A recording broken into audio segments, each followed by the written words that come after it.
So we're going to dive deep into gap selling.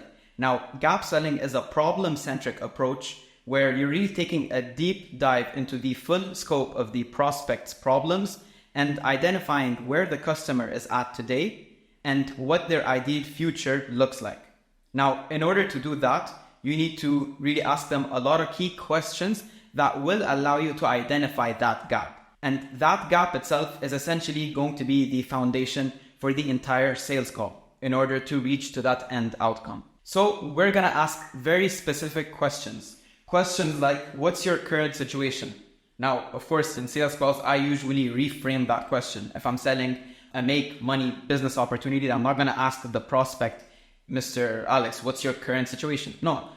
So as of right now, Alex, how much are you currently making per month?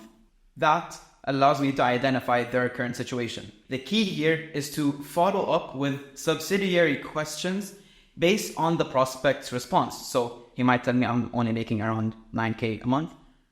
Why is that, Alex? What have you tried so far?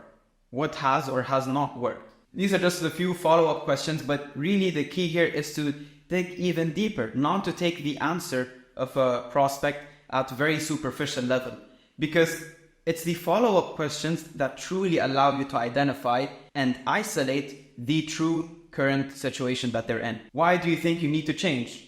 What issues are you having and why can't you do it on your own? How is it affecting your life or business? And what happens if you stay in your current situation and you don't do really anything to change that? The key here really is to ask follow-up subsequent questions to the answer that the prospect gives you. For example, how is it affecting your life or business? Let's just say we're selling a growth service for companies and Alex owns a small business and he's telling me that, by not achieving this, we're limited, on leads, we're limited on lead gen. I ask him, Alex, how is it affecting your business right now? Alex might say, our sales pipeline is dried up. What do you mean by that, Alex?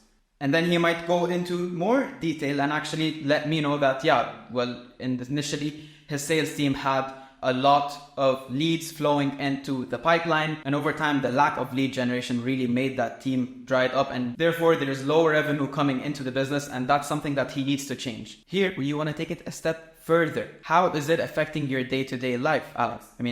Are you able to generate enough revenue to cover the costs? And this is where Alex would usually give you information that's necessary for you to actually make the sale. Well, no, Kareem, I'm barely even breaking even. I have a lot of costs to cover. I have electricity bills, technology bills. I have my kids' tuition. I have my wife's expenses, blah, blah, blah, so on and so forth. And he will give you the information necessary that's actually holding him back from achieving this goal. And the only way to achieve that goal is through your solution. This is all necessary information that's going to allow you to bridge that gap from his current state to the outcome that he wants to achieve, essentially. When you uncover their problems and you make them explain it in excruciating detail, you let them realize that something needs to change now. And when you do this, you have unveiled their current state. Next, once we've unveiled this, we need to go over their desired outcome. Essentially, the gap that we're going to need to bridge to get them to that future situation. So, to do this, we want to ask questions like the following. Where would you like to be at the end of this program? What do you need to do to get there? What happens if you don't make a change? How would you describe your outcome as a success? What is your desired outcome? And where would you be if you did make this change? Now, these questions sum up exactly what we want to achieve by asking them, which is the desired outcome for the prospect. And once the prospect tells us the answers to these questions, we'd really be able to understand the gap and essentially what we need to bridge. Now, I'll give you an example. I like to ask this to understand their ideal situation and be like, so Alex, let's say I have a magic wand and I wave it and you get to the end of this program. What does success look like for you at the end of this program?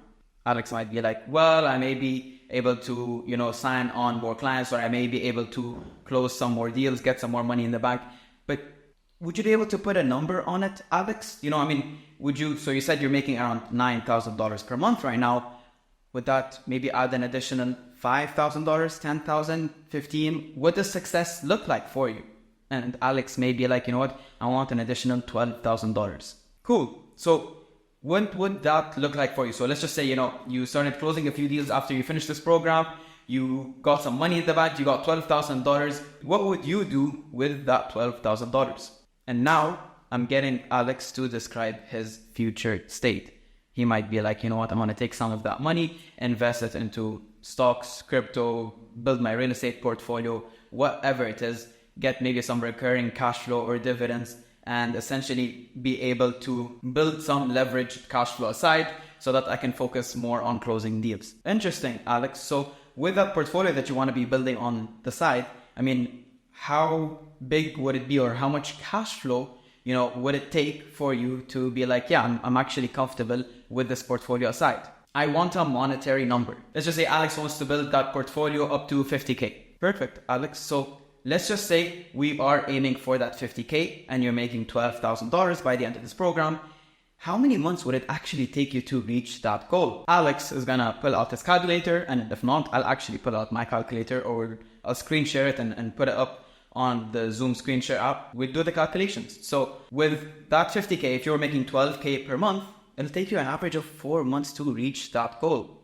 Are you willing to put in 4 months of work, Alex, to reach that goal? It's highly unlikely that Alex is gonna say no to that. At that point, you have yourself a deal. Once you do this, a gap is formed in the prospect's mind.